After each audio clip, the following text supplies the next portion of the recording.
আপনার ফোনের লেখা কি একদম ছোট হয়ে গেছে নাকি একেবারে বড় হয়ে গেছে?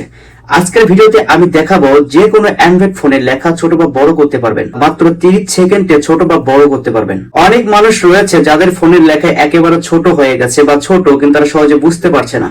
আবার অনেকে আছে অনেকে একবারে বড় হয়ে গেছে, চাচ্ছে একটু ছোট করলে জায়গা একটু কম লাগে। তো আজকের ভিডিওতে আমি এটাই দেখাবো কিভাবে একটা সেটিং এর মাধ্যমে আপনি আপনার অ্যান্ড্রয়েড ফোনের লেখাগুলোকে ছোট বা বড় করতে পারবেন। শুরুতে আপনাদের ফোন থেকে যাবেন সেটিং এ, এই যে দেখুন এই সেটিং এ একবার চাপ দিবেন।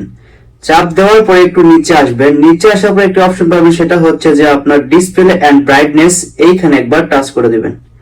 টাচ করে দেওয়ার পরে এরকম দেখাবে। এখান থেকে আপনি চাইলে আপনার ফোনের স্ক্রিনটাকে কালো করতে পারেন। দেখুন এই যে উপরে ডার্ক থিম, এখানে মারলে কালো হবে, এই যে এটা দেখুন কালো হয়ে গেল। আবার এখানে মারলে সাদা হয়ে যাবে। তো এটা আপনি সহজে করতে পারেন। এখান থেকে দেখুন আবার ব্রাইটনেস এই যেটা কমাতে পারেন, আলো কমে যাবে এখান থেকে, আবার আলো বেড়ে যাবে। একটু নিচে আসবেন, একটু নিচে আসার পর আপনি একটা লেখা পাবেন, সেটা হচ্ছে যে ফন্ট সাইজ, এই যে এইটা স্মল লেখা দেখুন, দেখতে পাচ্ছেন।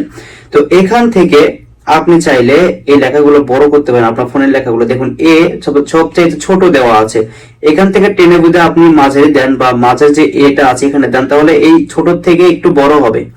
আর যদি আরেকটু বেশি বড় লাগে তাহলে এখান থেকে একবারে এটাকে বড় এ বা এই শেষে লাগিয়ে দেবেন। দেখুন লেখাটা এখানে বড় হয়ে গেল।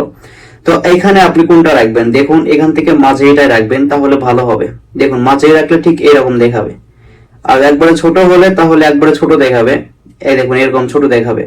তো এখান থেকে আপনি কি করবেন যে একবারে মাঝে রেখে দেবেন বা মাঝে রেখে দেবেন, তাহলে আপনি লেখাটা ঠিক থাকবে। ঠিক আছে, মোট কথা হচ্ছে আপনি এইভাবে আপনার ফোনের লেখাগুলো ছোট বা বড় করতে পারেন। এটাই হচ্ছে ফোনের একটা সেটিং, হচ্ছে যে কোনো অ্যান্ড্রয়েড ফোনে আপনি এখানে গেলে এটা পেয়ে যাবেন।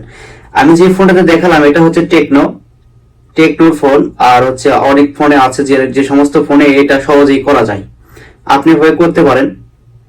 যদি ভিডিওটা ভালো লেগে থাকে তাহলে অবশ্যই চ্যানেলটাকে সাবস্ক্রাইব করুন, অন্যকে শেয়ার করে দিন। সবাই ভালো থাকুন, আবার দেখা হবে নতুন আরেকটা ভিডিও নিয়ে। আল্লাহ হাফেজ।